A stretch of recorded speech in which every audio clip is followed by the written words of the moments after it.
to my shed. I have to get something out of storage for something very exciting that's happening this week. Tomorrow I'm having a shoot for spring social media campaign, and they asked me to bring some spring clothing. And if you've seen some of my other videos before, you know that I organize my clothing seasonally. So all my spring and summer clothes is here in the storage, and I'm here to get some stuff out for the photo shoot. I was sent an email with all the descriptions of what I need to prepare for the shoot, and it specifically said neutrals or patterns that are not like bold or distracting. So that's what I'm looking for. Other than that, this week I have a few other exciting things going on. For one, I have a meeting with my agent, and I haven't talked to my agent in a really long time since having my baby and being postpartum and everything, but I'm finally ready to link up with her again. And then I also have a runway casting this weekend, so I'm just gonna vlog the entire week, show you all the bits and pieces, and we're gonna have a lot of fun too. Anyway, let's start with finding some clothes. I was able to find a few items I thought would work well for the shoot, and then I also packed some plain white options as a backup.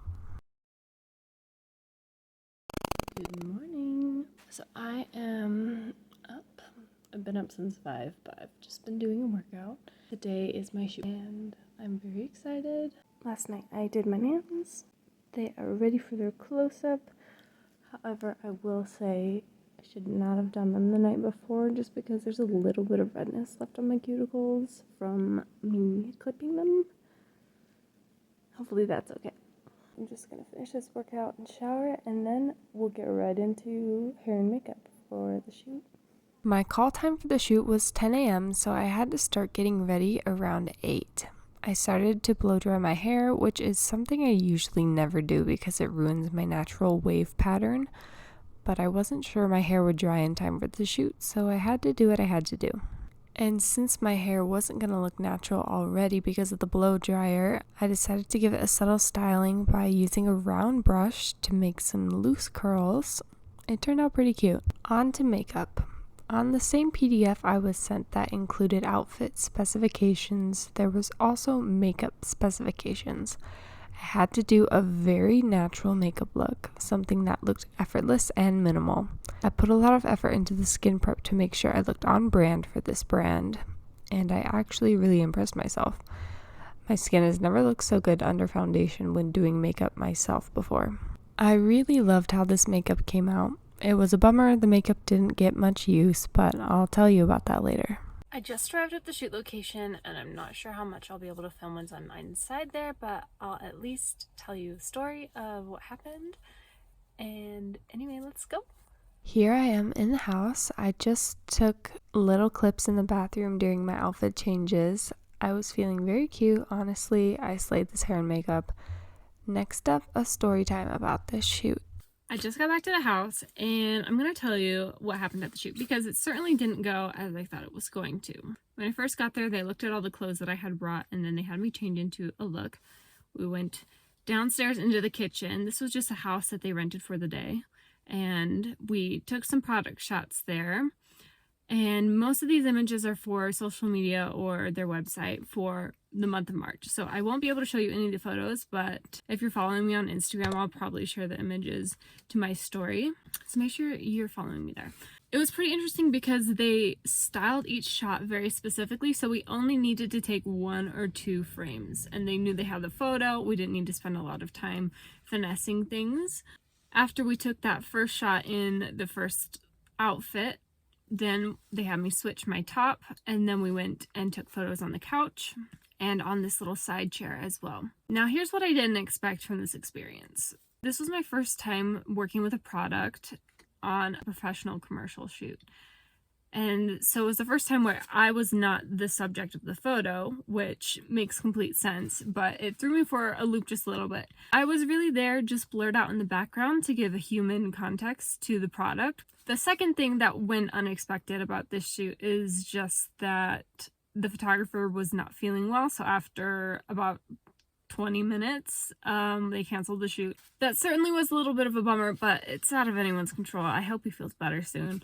And I was happy to be there, and I was happy to get that experience. I feel like I learned a lot, even though I was only there for a short time. There was a lot that I learned about the workings of a product photo shoot.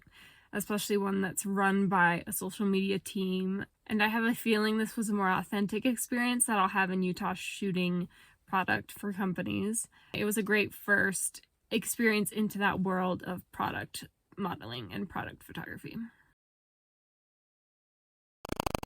This is what I'm wearing today to go see my agent. Since I haven't seen her in such a long time, I'm playing it safe by wearing all black. I got dressed, did my skincare, and got ready for the day. I didn't put on any makeup. I feel like it's best to go to the agency with the most natural and authentic version of my face. Here's a quick recap of everything my agent and I talked about when I had a meeting with her. First off, she was really excited to see me back. I'd been on such a long break, and it was good to feel that she missed me. Secondly, we started immediately talking about what direction I'm going in and what my goals are as a model, and the most prominent one right now is to start making money and book professional photo shoots. So she gave me some guidelines on how I can move forward to market myself as a professional model that's getting paid rather than someone who just does a lot of test shoots and trade shoots. It gave me a lot to think about, and it'll be a little bit of an adjustment for me. I think I'm so eager to say yes to opportunities because I'm afraid if I don't say yes to them that I'll miss them and I'll never have an opportunity like it again.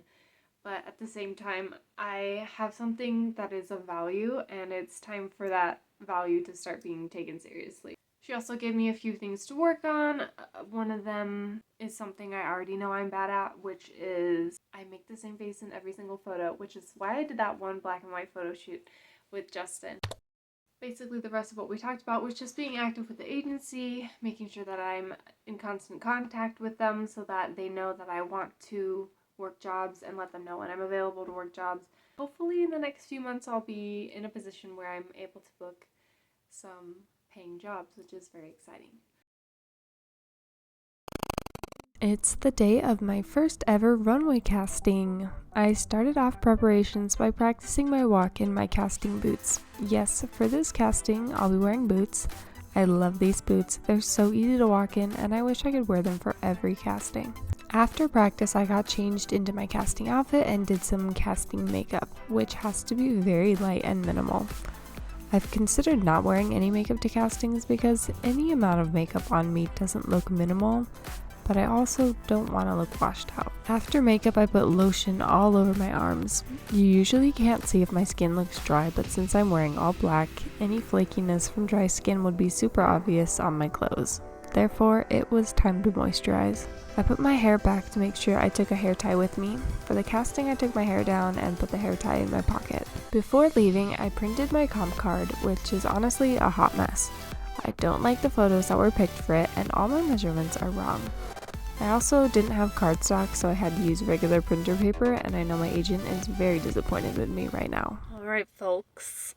Why did I say that weird, folks? I'm here, I'm at the location, it's literally right across the street from where I am, and I'm staring at it, and I'm trying not to get nervous. Just taking deep breaths. I have been working hard. This is a good experience, and even if the answer is a no for this casting, I will have more opportunities, and I will get to learn from this. So I'm just trying to remember that, and then stay calm, and not have to, get sweaty or I don't see. This is what happens when I get nervous. Start saying like. I wanted to be one of the first ones here. I wanted to be here right at 5. It's actually 4:40 right now because you should always be early so that you're actually on time. On time is late. Early is on time. So I've been sitting here for about 20 minutes, and on the flyer on their Instagram it says 5:30 start time. They put on their Instagram story 5 o'clock start time. I messaged them about 5 minutes ago and said, hey, is it 5 or 5:30 because you have 2 different times listed? And they read the message but didn't respond, so now I don't know what to do because no one else is here. No one's walking up or trying to form a line or check if the doors are unlocked or anything. So I'm just sitting in my car shaking slightly, and also my stomach is starting to hurt with nervous anticipation. I need to get it together. But I did not get it together. I was able to stay sort of calm, but I was so nervous the entire night. I was also the first one to go in the first group, so I was the guinea pig for the evening. I was also apparently the second person to register for this casting. They took us downstairs in a group of 5, and the host showed us the runway route she wanted us to walk and then demonstrated. Then it was my turn. Here's how I did.